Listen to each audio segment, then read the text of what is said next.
समाजवादी घटक जो दिशा सब लोग एक साथ मिल करके दे सकते थे, वहां पर भी वो अलग अलग तरीके का प्लेटफॉर्म अंदर बनना शुरू होता है।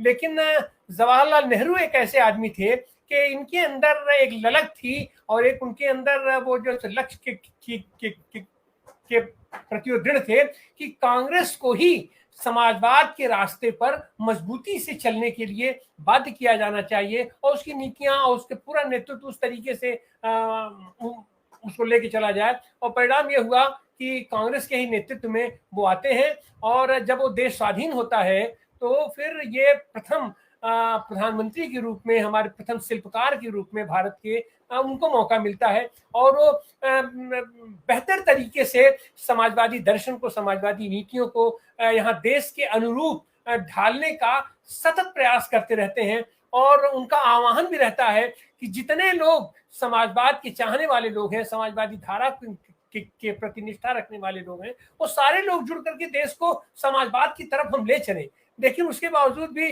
वो कितना सफल हो पाए, नहीं हो आप ना सफल हो पाए। एक प्रारंभिक टिप्पणी के लिए हम चाहेंगे अपने सतीश राय जी से। सतीश राय जी अपनी बात रखें, चर्चा को आगे बढ़ाएं पंडित चाचा नेहरू को याद करते हुए। नमस्कार तिवारी जी। नेहरू के समाजवादी चिंतन और व्यवहार को हम अलग से केवल उनके चिंतन और उनके व्यक्तित्व का जो एक सोशलिस्टिक डायमेंशन है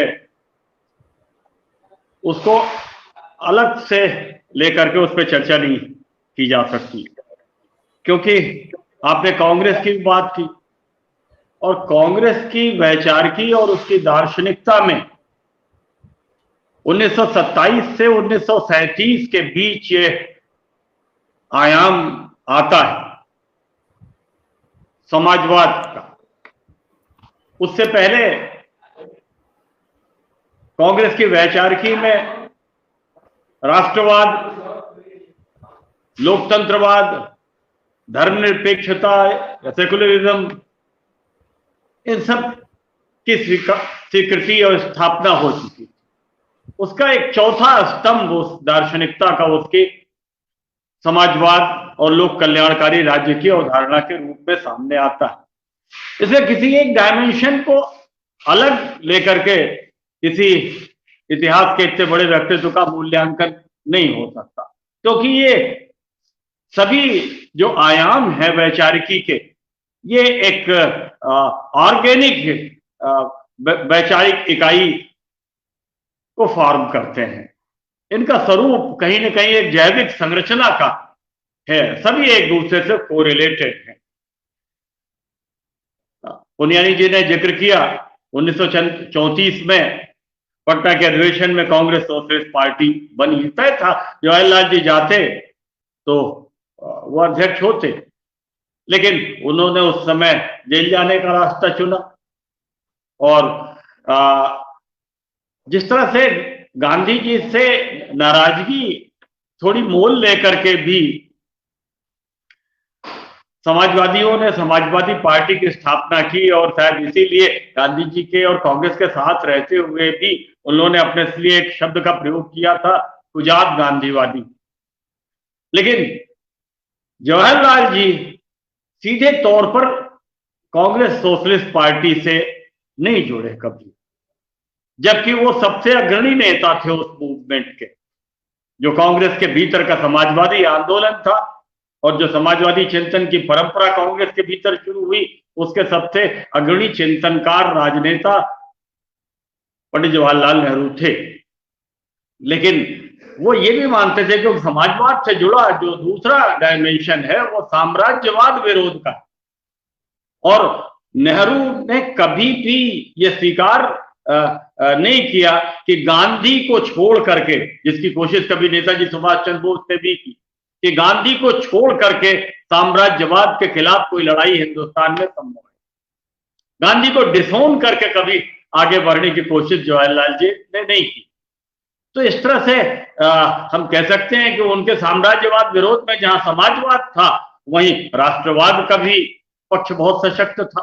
तो ये जो चारों डायमेंशन है कांग्रेस की वैचारिकी और उसकी दार्शनिकता के, वो एक दूसरे से कोरिलेटेड हैं और इस परिप्रेक्ष्य में ही जवाहरलाल जी का मूल्यांकन होना चाहिए। और यही वजह है कि आजादी की जो लड़ाई थी उसमें, जैसा आप सबने अपने नोट पे लिखा है, मतलब लगभग कुछ ही दिन, चंद दिन कम, शायद 13-14 दिन कम, पूरे 10 साल उन्होंने एक समृद्ध रईस परिवार में मिली हुई अपनी जवानी ब्रिटिश साम्राज्य की लौ सलाख जेलों के पीछे काट दी।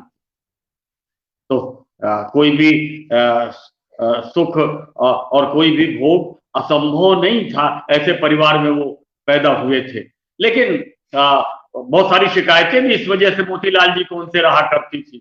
लेकिन पंडित जवाहरलाल जी ने का इम्पैक्ट ज्यादा पड़ा मोतीलाल जी पर। मोतीलाल जी का इम्पैक्ट उतना जवाहरलाल जी पे नहीं आया और देखते देखते पूरा आनंद भवन, जहां रईसी का साम्राज्य फैला हुआ था, वो वहां खादी का साम्राज्य हो गया और सत्याग्रहियों की सराय बन गया वो। अब जवाहरलाल जी ने समाजवाद को जिस रूप में लिया, वो लोकतांत्रिक समाजवाद का चिंतन है।